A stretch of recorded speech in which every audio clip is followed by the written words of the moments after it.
sacrifice, and really the life. Alright, hi, my name is Anthony Messina. I'm going to be making a short video series on the history and importance of shortwave radio in modern times today. So, for those of you who do not know, shortwave radio was first discovered by Marconi, a scientist who made transatlantic radio transmission on today's modern shortwave bands. The shortwave radio spectrum spans from 1.7 to 30 megahertz. To put that in perspective, in the US, the FM radio spectrum, which FM stands for frequency modulation, is from 88 to 108 megahertz. So shortwave was way below that. And the AM radio bands span from 0.530 to 1.710 megahertz.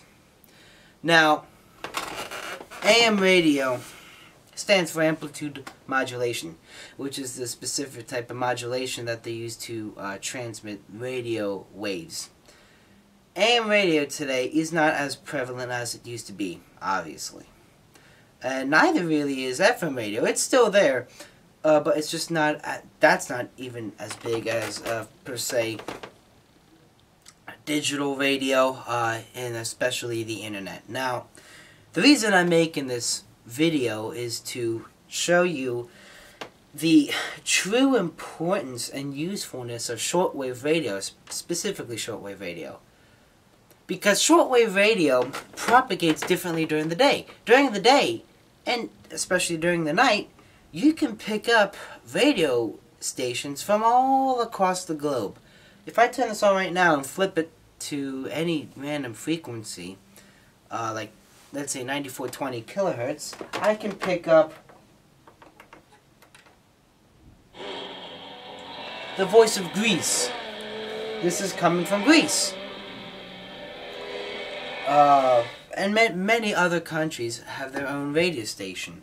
Because during the day, where shortwave radio is on the radio spectrum, it can go thousands of miles.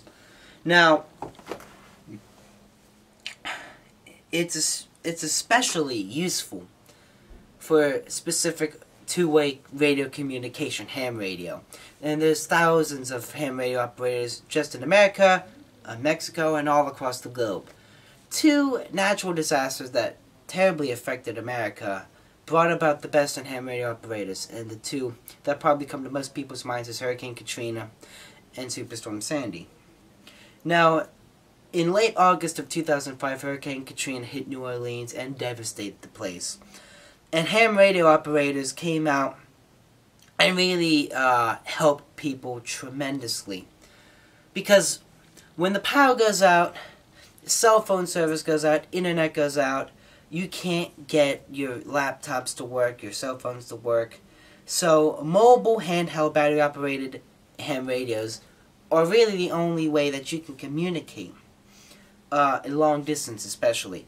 So they were able to communicate the need for help, food, shelter, to let people know how they're doing, and any other specifics that really saved a lot of lives during that. And the same goes for Superstorm Sandy just last year. Really, actually, right around the time of filming this. The power went out, you know, there's flooding and down trees and power lines, and cell phone service was knocked out. Internet service gone. So, mobile ham radio operators were the only real means of long-distance communication. And the ham radio bands fall right where shortwave radio is. Because shortwave radio, not only is there broadcast stations like the Voice of Greece here, but you have your regular communications for the military, for marine, you know, sailors, ships, and ham radio operators. Because they utilize this radio quite well. Because it can travel so far and it's not horribly expensive. Now, shortwave radio does have a few downsides. Really, the only ones, though, are electronic interference. You know, let's say I'm in this room right now. I plug in my iPod, my own iPhone charger. It's gonna cause some interference on the radio bands, but that's really the only true downsides. You have to work along with seasons, because different seasons there is better propagation on that band. During the summertime, the FM radio scan propagates a lot better. I can pick up stations from much farther away during the summer than I can in the wintertime. At least in theory. Sometimes it doesn't always work out like that. During the wintertime, the AM, the medium wave bands, propagate a lot better than during the summertime. So it's all through seasons, sunspots, and there's many sites that give you the forecast for the day, if you want to say forecast for radio. Solarham.com is one of them. I highly recommend that. Now, in this day and age, AM radio, FM radio, and shortwave are not nearly as prevalent. But there's many movements to try and bring it back into heavy use. Because let's say, for example, if something goes wrong, like Superstorm Sandy, we can't really predict nature. We're just humans. We can't, know in the future what's going to happen. So when you have a mobile ham radio in your house, ready for use, a battery-operated radio for multi-band communication, it can tremendously help you out. Because when humans don't have that human contact, we don't have that ability to talk to other people, we feel vulnerable. So it really helps you out when a catastrophe occurs to be able to turn that on, go to a widely used frequency, and try and contact somebody on there and hope that it works. Because nothing's ever, sure shot. Sometimes the conditions on shortwave just aren't always great. I've had days when I've been able to turn this on and flip across any station, and I'd have millions of different stations I can tune to. And I've had days when I turn that on and there's nothing on there. It just depends upon the sunspots, the ionization in the top layer of our atmosphere, the ionosphere, which is where propagation occurs. Now, just to kind of show you how that works real quick, basically what happens is, especially for a medium wave band, the AM band, at night the charged particles in the ionosphere are able to kind of attract AM radio signals and then bounce them back down to Earth, causing kind of like a skip, if you want to call it that, which propagates radio stations at night. To really, I'm in New Jersey, and I can pick up during the daytime. The farthest is probably WOR from New York City. But at nighttime, I can pick up Cleveland, Chicago, Tennessee, Georgia. I don't think I've really been able to get Texas, but I'll try it out. So shortwave, not only does it, give you a near sure shot way of long distance communication to help you out during emergencies, but it educates you too. I don't know if they're on right now, but I can go and see if they're not on. But there's all across the globe, there's tons of different radio stations you can tune to. China Radio International, my favorite, The Voice of Greece, they play the best selection of music. WWCR, during the daytime they have the Alex Jones Show. That's a great talk radio show to listen to. And what it does the best is it really teaches you world culture. Because when that country is broadcasting, it shows you a whole nother world. There's Radio Kuwait. There's Radio Habana, Cuba. Radio Romania. Russian service. Tons of them. And it really educates you. it makes you a well-rounded person. It's unique, to say the least. And some think it's nerdy, but let them, you know. It's just a fulfilling thing, you know. It's really quite fun, in my own opinion, to tune to the radio and be able to listen to stations from across the globe and to be able to hear what these people have to say. Because when you live in a society that the only people you talk to are on your contacts list, and Twitter, Tumblr, and Facebook, that doesn't really open your mind up as much. But going to shortwave, you really learn about what other people's lives are like, you know. And when they talk about your own country, and they're telling you the news about your own country, it really kind of sets you back, like, wow, you know, because you learn what other people think of this land.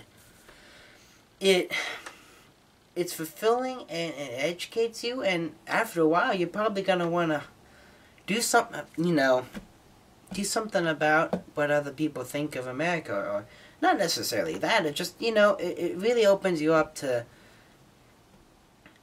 hear what the rest of the world has to say.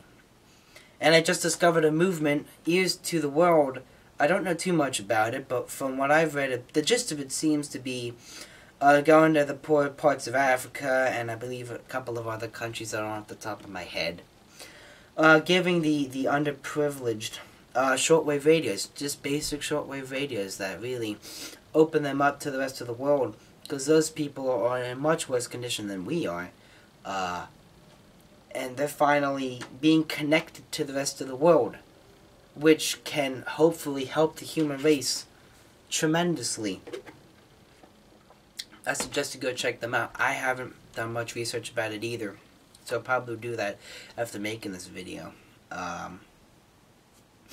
But yeah, I mean, imagine it's the 1920s, you just discovered shortwave, and people back then, they really, I think, quite valued it. You know, because back in the 1920s and 30s, we didn't have the internet, obviously. The really only long-distance form of communication was by telegraph. You know, Morse code. And that's another cool thing. There's Morse code on the shortwave. I can go to 7 megahertz.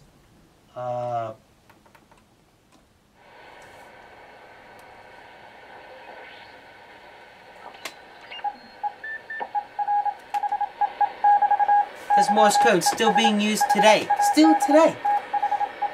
It's transmitted over the radio. And Morse code is easier to pick up.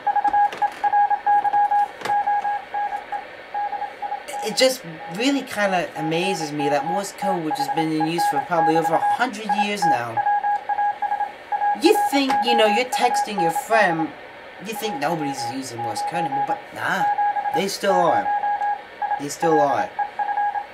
Because it's so basic, so quick to get that message out there that I don't know what he's saying.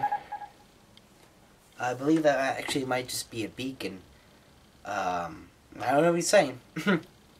But if in case of emergency, you always have that there.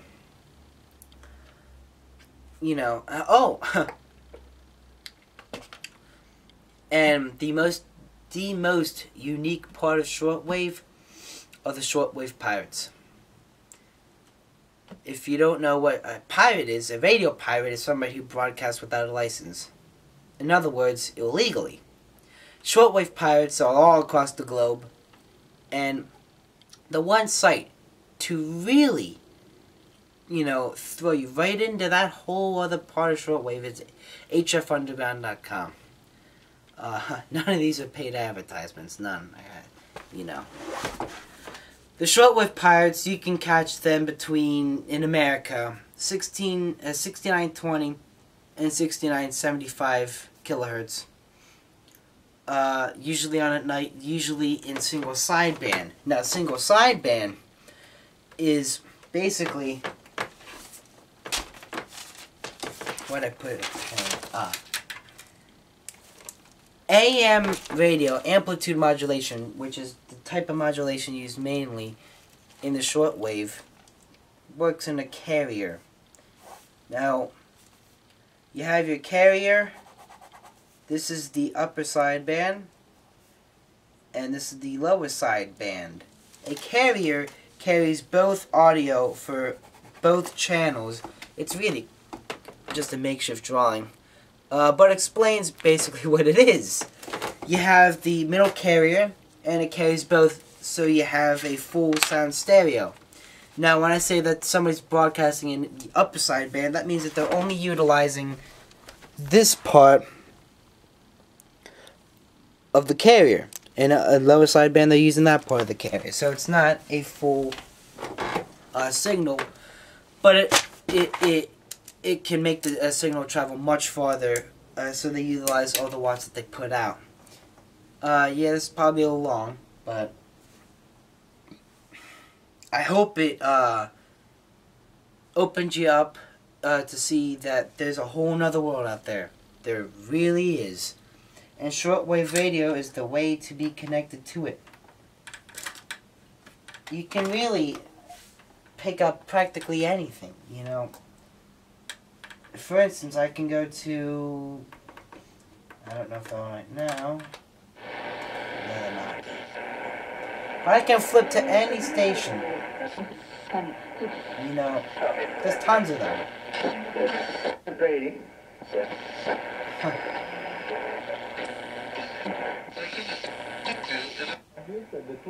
What really annoys me, though, is I'll bet you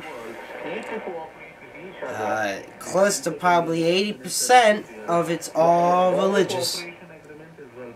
So you really have to weed through those boring religious stations that all they do all day is broadcast about Jesus to get to the real culture and music part.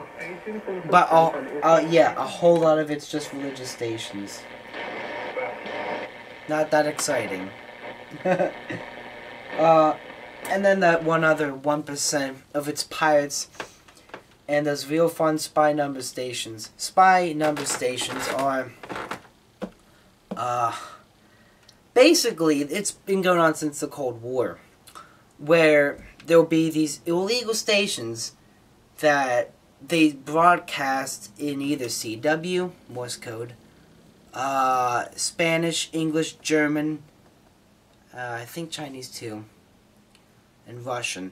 Numbers, just random sets of numbers. You know, they'll say 5, 6, 2, 1, 3, 9. Then a little buzz or intertone song. The most famous one is the Lincolnshire Poacher, which you can look up on YouTube after this.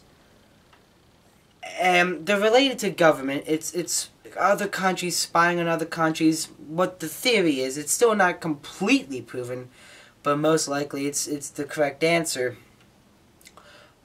These countries will send out spies with little shortwave receivers and a pen and paper. They'll know the code.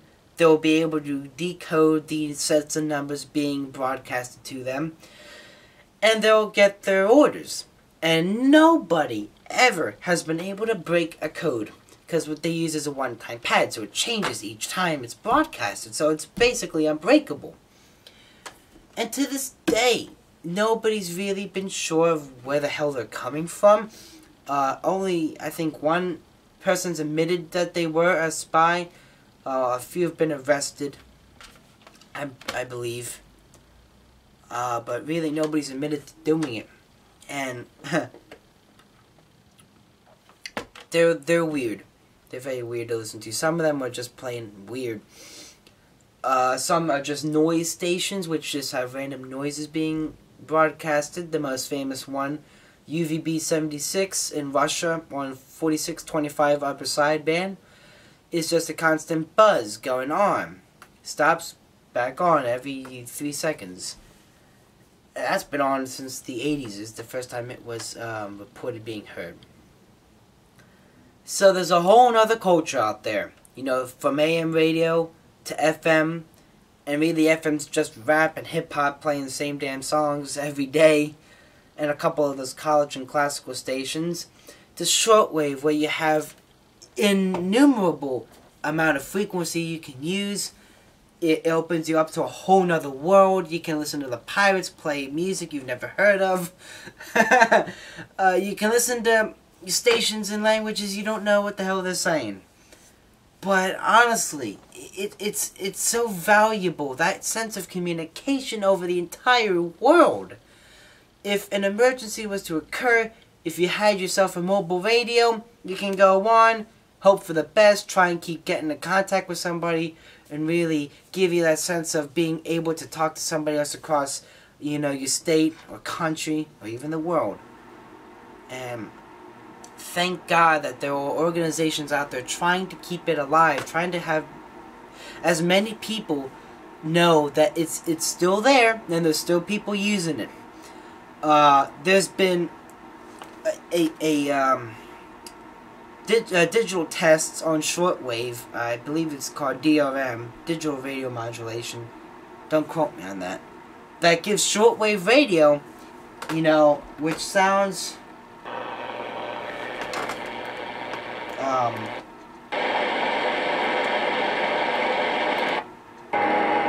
not like it's not beautiful sounding, but you compare that to like FM.